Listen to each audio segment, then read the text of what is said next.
في رحلة تطوي الدروب بين المدائن والشعوب، بحضرة الذكر الحكيم وحدنا رب القلوب، وحدنا رب القلوب. في رحلة تطوي الدروب بين المدائن والشعوب، بحضرة الذكر الحكيم وحدنا رب القلوب، وحدنا رب القلوب. ولحفظ آيات الكتاب قد أتينا كل باب، نمضي على درب الصواب من قبل أن تجلو الخطوب، من قبل أن تجلو الخطوب. في رحلة تطوي الدروب بين المدائن والشعوب، بحضرة الذكر الحكيم وحدنا رب القلوب، وحدنا رب القلوب.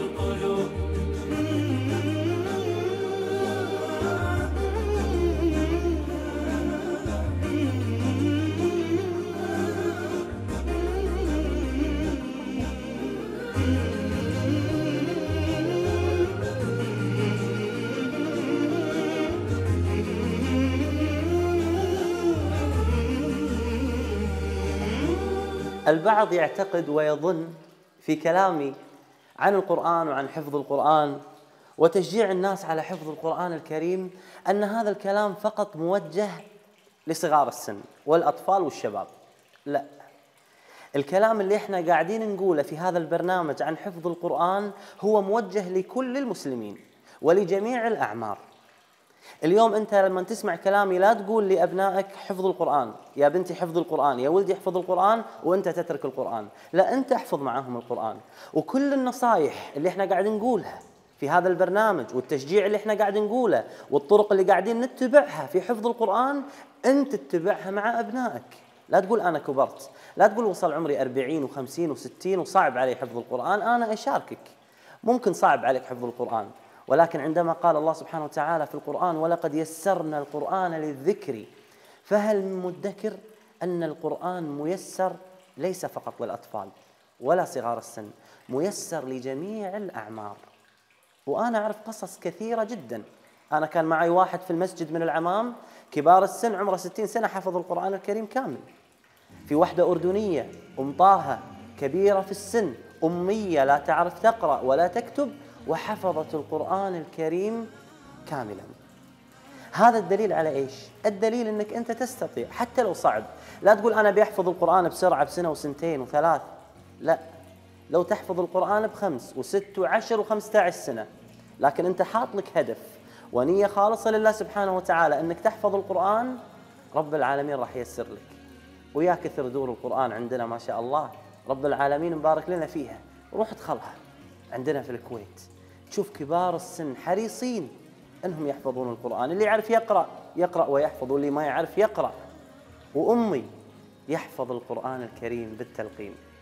احفظوا القرآن، صغيركم كبيركم شايبكم، القرآن بإذن الله ميسر لكم من الله سبحانه وتعالى.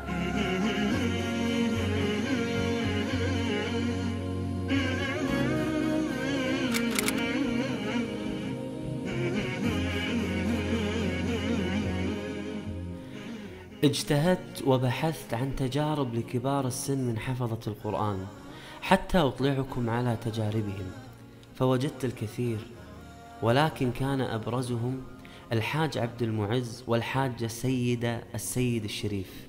نعم، استمتعت بقصتهما. والآن أنا لا أقول كلام، أنا أتيت إليكم بدليل من هذه القرية، قرية عرب الرمل عرب القرآن، بدليل ونموذج رائع. الحجة السيد الشريف تحفظ القرآن الكريم كاملا وهي عمرها الآن ما شاء الله 66 سنة، صح؟ ما شاء الله. أسأل الله سبحانه وتعالى لها طول العمر. الله يبارك فيك. كيف بدأت يا حجة بحفظ القرآن؟ بدأت بقى، أنا كنت بحب أقرأ يعني في المصحف كده. نعم. فبدأت من الكهف. من الكهف. وبعدين جه بقى الشيخ حمدي بقى فتح عندنا، اللهم اغفر له وارحمه. آمين آمين. بقيت أروح عنده بقى إيه وأقرأ. نعم، تقرأي القرآن. يعني بس الكهف دي نعم. قرأتها لوحدي. ما شاء الله. ورا الحق ورا الإمام. سمعتيها. فأول سورة وبيقرأ. حفظتيها في القرآن صورة كبيرة هي سورة الكهف. سورة الكهف ما شاء الله، كانت هي البداية. كانت هي البداية. طيب يما كم كنت لا، تحفظي يعني؟ كم كنت تحفظي في اليوم؟ يعني مقدار حفظك في اليوم كم؟ 3 آيات 3 آيات فقط. 4 آيات نهار ما بس يكون. قليل دائم. خير قليل من كثير. دائم. نعم، خير من كثير منقطع. تراجعين يوميا يما القرآن؟ براجع إن شاء الله. كم الفترة التي حفظتي فيها القرآن؟ كم يعني استغرق وقت حفظ القرآن معك؟ لي 3 سنين. 3 سنين. وحفظت القرآن ما شاء الله كاملا. القرآن بيعطى لمن يحبه. نعم. خلاص دام الواحد حب شيء ربنا بيهديه بقى ويحفظ. ما شاء الله ما شاء الله. ولا يجد الهداية من عند الله بقى. نعم. ما شاء الله. الأجمل من إني أسمع أنك تحفظي القرآن أنك الآن تعلمين القرآن. الحمد لله. ما شاء الله. كم شخص حفظ القرآن على يديك؟ ده الحمد لله يعني في ستات كبار. ستات كبار حفظوا القرآن؟ ما شاء الله. تطبقين حديث النبي صلى الله عليه وسلم خيركم من تعلم القرآن وعلمه. ما شاء الله. والآن عندك كأنه بنت ثالثة إعدادي؟ تو في ثالثة إعدادي وشيء في ثانية. نعم. وشيء ثانية إعدادي وشيء في ثانية ابتدائي. تعلميهم القرآن؟ بعلمهم القرآن إن شاء الله. طيب يما نسمع منك شيء من أي مكان أنت تقرأي؟ ماشي أي حاجة. اقرأي من أي مكان أنت، نريد أن نسمع منك القرآن. ماشي. أعوذ بالله من الشيطان الرجيم. بسم الله الرحمن الرحيم. ألف لام ميم.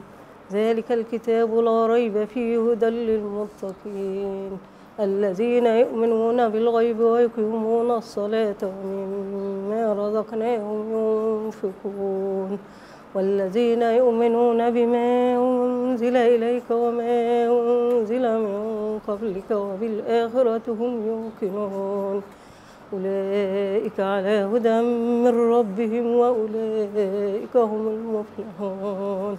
بارك الله فيك يما. واسأل الله سبحانه وتعالى أن يثبت هذا القرآن في قلبك وأن يرفع درجتك في الدنيا والآخرة وأن يكون هذا القرآن حجة لك وأن تكوني أقرب الناس من الله سبحانه وتعالى، فأنت من أهل الله سبحانه وتعالى، نحسبك كذلك. نتمنى من آبائنا الذين يشاهدون هذه الحالة وهذا النموذج الرائع، الحجة أمنا الغالية التي تحفظ القرآن وتعلم القرآن، أن تحفظون من الآن لو آية في اليوم، أرجوكم لو آية في اليوم، ولكن لا نترك القرآن. افتح المصحف احفظ آية واستمر على هذه الآية. افتحي المصحف واحفظي آيتين 3 آيات واستمروا بالحفظ، وبإذن الله إذا حفظت القرآن أخذتم الأجر، وإذا لم تستطيعوا حفظ القرآن أخذتم نية حفظ كتاب الله سبحانه وتعالى. رب العالمين لا يضيع هذا العمل الرائع. أسأل الله سبحانه وتعالى لنا ولكم ولهذه الحجة التوفيق والثبات يا رب العالمين. قرآن فجر يا أخي مشهود، والخير في صفحاته معقود، فاحرص على القرآن لا تبخل به، فالخير دوما للورى مردود، فاحرص على القرآن لا تبخل به، فالخير دوما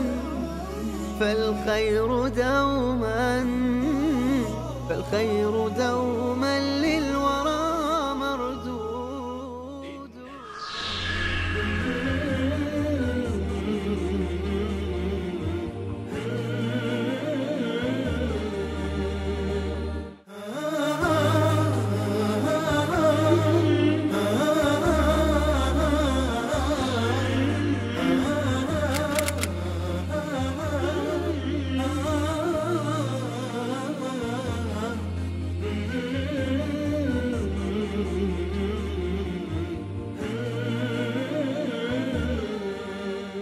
القرآن ميسر وتستطيع أن تحفظ.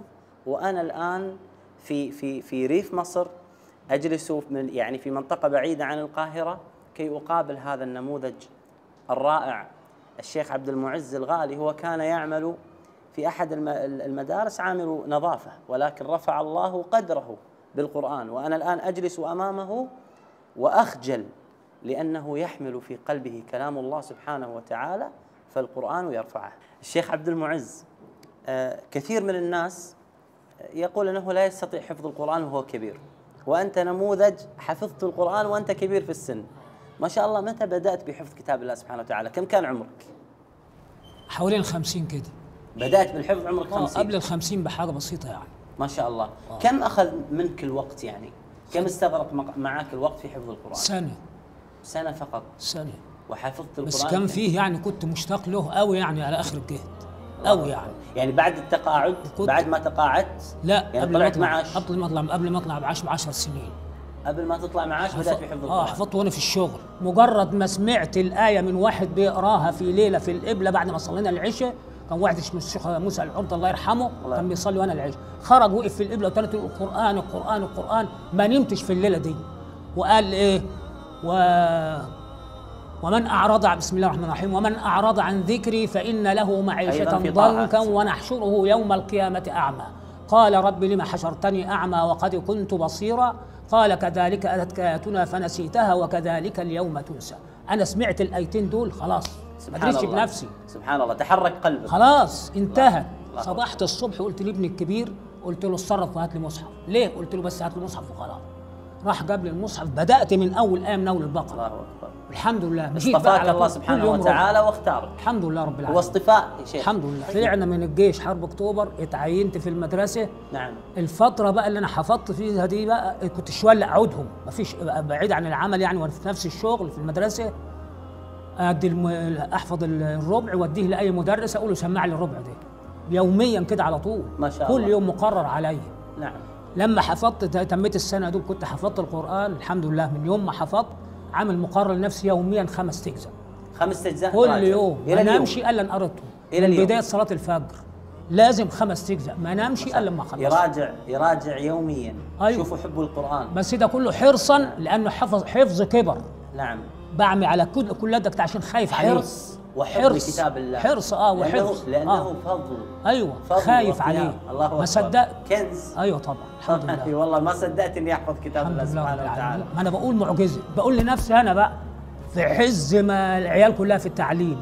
انا اللي بشتغل في ايوه. كم عندك ما شاء الله؟ عندي 3 أولاد ما شاء الله. عنده اولاد وانشغل في تعليم. ايوه بجانب مشاكل العيال والبيت والغيط قايم بشغل الغيط كله، سواء دورة مكنه سئيه بتاع ده عزيق ذره زيادة ذره.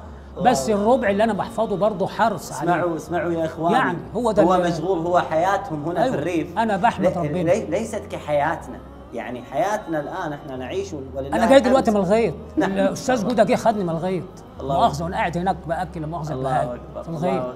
والله هنيئا لك في الغيط، ليتنا كلنا في الغيط. أيوة لكن نحفظ القرآن. راح جابني من هناك. والله لا نعيش في مدينتنا ونهجر القرآن ونجعل حياتنا انها هي عذر. انا بيني وبين نفسي بشكر ربنا وببوس ايدي بالمقلوب كل يوم وبقول دي معجزه. اقول لك ليه؟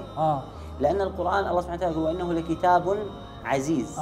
القرآن عزيز. أيوة. اذا ما لجأت اليه لا يأتيك. واذا تركته يتركك. طبعا. فالقرآن عزيز. وأنت عزيت هذا القرآن وأحببت هذا القرآن فلجأت إليه بحب وشوق. الحمد لله. فالله سبحانه وتعالى يسره لك. طيب الشيخ عبد المعز، الآن أريد أن أسمع منك شيئا أنت تختاره من القرآن من كتاب الله بشكل يعني 2 أو 3 آيات نسمعهم بصوتك حفظك الله. أعوذ بالله من الشيطان الرجيم. بسم الله الرحمن الرحيم. وعنت الوجوه للحي القيوم وقد خاب من حمل ظلما ومن يعمل من الصالحات وهو مؤمن فلا يخاف ظلما ولا هضما وكذلك أنزلناه قرآنا عربيا وصرفنا فيه من الوعيد لعلهم يتقون أو يحدث لهم ذكرا فتعالى الله الملك الحق ولا تعجل بالقرآن من قبل أن يقضى إليك وحيه وقل رب زدني علما. ما شاء الله على هذه القراءة الجميلة الرائعة يا شيخ عبد المعز. واللي كبير في السن الآن اجعلوا لكم نصيبا من القرآن يوميا مع كتاب الله سبحانه وتعالى، وفي النهاية أنتم الرابحون في الدنيا والآخرة. هو الهدى والرحمة والنور المبين، هو هو اللي بيطمن قلوب المؤمنين، أهله في أمان ومحبته قوة وإيمان، بنقول لأهله معك ورب العالمين من قلبنا. في سؤال دائما احنا نسأله، ليش احنا سورة الفاتحة لا يمكن ان احنا ننساها؟ لأن سورة الفاتحة انت تكررها كل يوم في صلواتك، فهذا التكرار يخليك ما تنسى هذه السورة أبدا. فاليوم أنا في هذا البرنامج مو حريص بس انك انت تحفظ القرآن، أنا والله حريص انك انت تحفظ القرآن وتتقن القرآن. ففي سر مهم جدا هذا راح يفيدك بإذن الله انك انت تحفظ القرآن بإتقان. شلون؟ اليوم مثلا انت خلينا نتفق انك انت تحفظ صفحة وجه من القرآن، هذا الوجه اللي انت قاعد تحفظه بعد ما تحفظه، خلصت الآن حفظه أتقنته، افتح المصحف واقراه، لا تزيغ عينك، لا توخر عينك عن المصحف، اقراه مو أقل من 15 مرة. راح تقول لي وايد، أنا راح أقول لك شنو يفيدك. هذه القراءة 15 مرة من المصحف تخلي هذه الصورة، صورة الصفحة، مرسوخة في مخك على طول. اليوم أنا لو أسألك ومن يقنت منكن لله ورسوله وتعمل صالحا، تقول هذه الآية في سورة الأحزاب الشمال. لو أقول لك ولقد خلقنا الإنسان ونعلم ما توسوس به نفسه، تقول هذه سورة قاف على اليمين. ليش؟ لأنك أنت شفت المصحف مع حفظك وكررت. هذا الأمر يخلي حفظك أصلا ما تنساه على مدى طويل جدا، وهذا سر مهم احرص عليه دائما. وانت تحفظ في اليوم خلصت الصفحة اللي عليك، الورد اللي عليك، حط عينك في المصحف واقراها 15 مرة، وراح تذكر كلامي ان هذا السر فادك في حياتك. بسم الله الرحمن الرحيم. والشمس وضحاها والقمر إذا تلاها والنهار إذا جلاها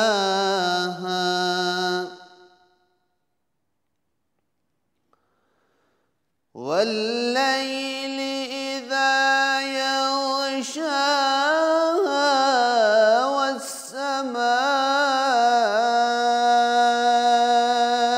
وما بناها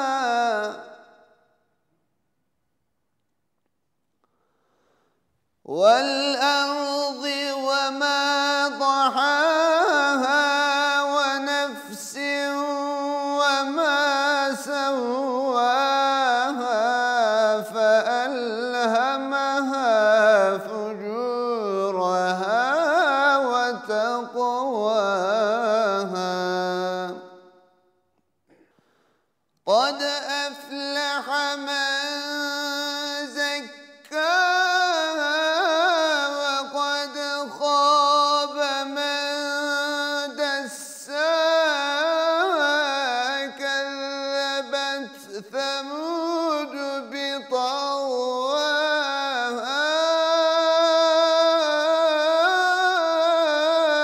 إذ انبعث أشقاها